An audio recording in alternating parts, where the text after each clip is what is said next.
What's up, guys? It's Jordan.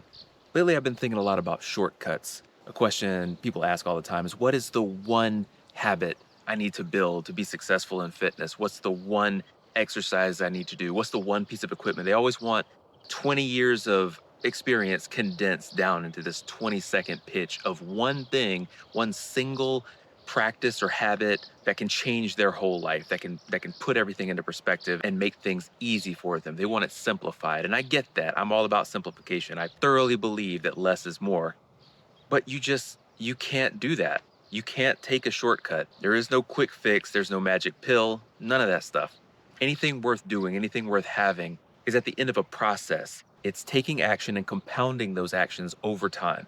It takes time, and it has to. You've heard about the lottery winners, right? Someone who's born with very little, raised poor, wins the lottery. What happens? Within 5 years, broke, in debt usually. They had millions of dollars and it's all gone. The reason is because they were handed millions of dollars. They didn't spend the decade growing those millions of dollars, building the habits that they needed to understand how money works and how to take care of money, how to build it, how to compound it over time. They were just, here's $1 million, there you go. And they were like, great, where do I start spending it? They never got the experience that grew into wisdom. It's the same thing in training. You've got to build that wisdom. Wisdom comes from, first, just blindly following a program, finishing that out, understanding how your body responded to the exercises you did, the equipment that you used, learning how you felt as you went through it, finding out not just what you liked, not just what you were comfortable with, but what you could push through. Becoming that kind of person, the person who can do what you want to do and be where you want to be, that's going to require you putting in the time and effort. There's no shortcut. Even if you were offered a shortcut and you took it, you're cheating yourself. Don't do that to yourself. Don't be the one that undercut what you could have had if you had just taken the time to go through the process step by step. Nothing can replace experience. I cannot remember his name, but there's a popular YouTuber, finance guy. He's built some businesses. Mark Tilbury? I don't know. I'll find it and I'll link it up here. He wrote on Threads, here's what I've learned after 25 years of growing businesses. And then he started a thread. And the first most upvoted comment was, I ain't reading all that. This man is condensing all of his wisdom and knowledge. And you can't read 7 threads, 7 little paragraphs? That's too much? I mean, talk about shortcuts. He's giving you knowledge and you don't even want that. So I find that a lot. People I know have watched my videos and they said, well, you got to get to the point, man. And I'm like, you can't listen to a 5 or 6 minute video? Like, that's too long, that's too much. I'm telling you the answers to those questions that you asked me yourself in the gym. Do you not want to know? Well, no, I just want you to tell me why. So you can just hurry up and move on to the next thing. No. You have to absorb knowledge. You got to sit with it. You got to let it soak, let it marinate. You know what I'm talking about?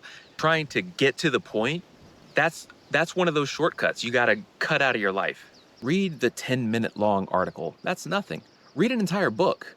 I guarantee you'll learn a lot from that. I read books about topics that I care nothing about. I read Charles Bronson's prison workout book. It was a long thing. It was pretty funny, but he talks about how he trained in prison, what he did, all the thousands of pull-ups and push-ups and lifting his bed and all that stuff to exercise in a solitary confinement cell. That was great. I'm never going to do it, but I wanted to know. I wanted to learn more about it so that I could see if there was potentially something that I could apply to my own training. And guess what? There was some stuff. I didn't need all of it, but it helped me see things from a different perspective. It helped me become better at what I do because I actually paid attention to what someone else does, to what they said. I'm one of those people that's been training for 20 years and I have a wealth of experience and knowledge. I've tried all the diet trends. I've been big, I've been lean, I've been fast, I've been strong. I've done it all. I've tried everything. I've done bodyweight training, isometrics, gym training, obstacle course races. And I can tell you the only way I know what I know is not because someone told it to me. It's because I lived it. So I want you to try living it too. I wrote down some stuff. Let me get my phone out. First thing, simple work done daily is far more powerful than perfect work done occasionally. Sure, you may nail it, but if you only nail it once a month, that's not compounding. That takes too long. You got to do things daily. So even if it's not perfect, just do simple actions day after day and see where that takes you. 2, most of your breakthroughs come through on rep 20, not on rep 2. The growth happens when you hit failure, when you stress the muscle beyond what it's comfortable with. So rep 2 does nothing.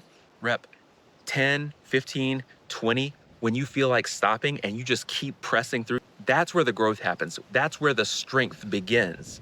In steel rings, we use rest pause training to push through those blocks so that when you hit that wall, you just push a little bit further, a little bit further. You stop, shake it out, get back into it, continue on. That's how you grow. That's how you get better. Doing the thing, showing up when you're tired, when you're ready to quit, that's going to teach you more than coming in fresh and fired up. If you're ready, if you want to do it, you're going to do it. No problem. It's going to be fun. It's those days when you're just clocking in and getting in the workout, even when you don't really feel like it. That's what's going to push you. That's that life-changing effort that you're looking for. And finally, the process is the point. It's not the result. It's not standing on stage at a bodybuilding competition and showing off your physique for the judges.